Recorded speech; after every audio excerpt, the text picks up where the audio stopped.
আসসালামু আলাইকুম এভরিওয়ান। চলে আসলাম ঈদের সেকেন্ড দিন। ঈদের সেকেন্ড দিনটা আসলে সকালটা খুব ভালো ছিল, কারণ আজকে এবার সববারের মতো আসলে বাসায় বসে থাকিনি বা ঘুমিয়ে বসে ঈদ পার করিনি। আজকে চলে আসলাম সকাল সকাল আমার মামার সাথে। আমার মামার শ্বশুর বাড়ির এলাকা, মানে আমার মামির, এটা হচ্ছে মুন্সিগঞ্জের দিঘির পাড়। তো ফার্স্টে আমরা বাসে যাই, বাসে হয়ে আপনার মুক্তারপুর ব্রিজের ওখানে নামি। দেন ওখান থেকে নেমে আমরা একটা খুব সুন্দর অটো একটা নিলাম। অ্যান্ড বাইরে প্রচুর বাতাস ছিল, মানে আসলে কি ঢাকার স্পেসটা ছেড়ে যখন আমরা একটু ভিতর দিকে একটু গ্রাম সাইডে যাই, তো বাতাসগুলোর না একটা আলাদা একটা ঘ্রাণ থাকে।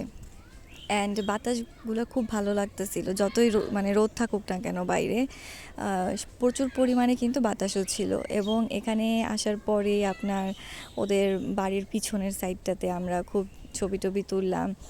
আর অনেক কিছুর মানে চাষ করছে ওরা, ওগুলাও একটু দেখলাম। অ্যান্ড ভালো লাগতেছিল। আর ওই যে দূরে যে দেখা যাচ্ছে না, ওখানে আবার একটু পুকুরের মতো আছে। ওই জায়গাটায়ও আমরা যাব, বাট বিকাল দিকে যাব। ওখানেও নাকি মানুষ ঈদের ছুটিতে ঘুরতে আসে। তো ভালোই লাগতেছে এখানে, গ্রাম্য পরিবেশ, শহরের থেকে দূরে।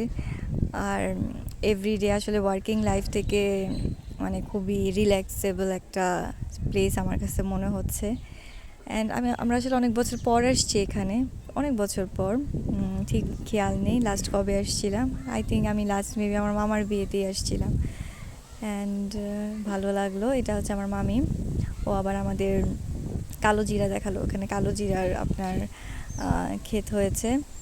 জিরাগুলা এত ফ্রেশ অ্যান্ড এত মানে ব্ল্যাক কালারটাও খুবই সুন্দর হয়ে আছে।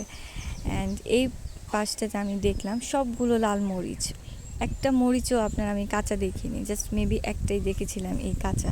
আর বাকি সব মরিচগুলাই আপনার এরকম লাল ছিল। অ্যান্ড এটাও ভাল লাগলো আমার কাছে অনেক। আর আরেকটু ভিতরে দূরে দেখা যাচ্ছিল যে মহিলারা আপনার মরিচগুলো তুলে নিচ্ছে। সবাই যে যার মতো ব্যস্ত লাইফ এখানে পার করতেছে। বাট আমরা তো এখানে ঘুরতে আসছি, তাই হাঁটাহাঁটি ঘোরাঘুরি স্টার্ট করে দিছি। আজকের দিনটা আমরা এখানে থাকবো।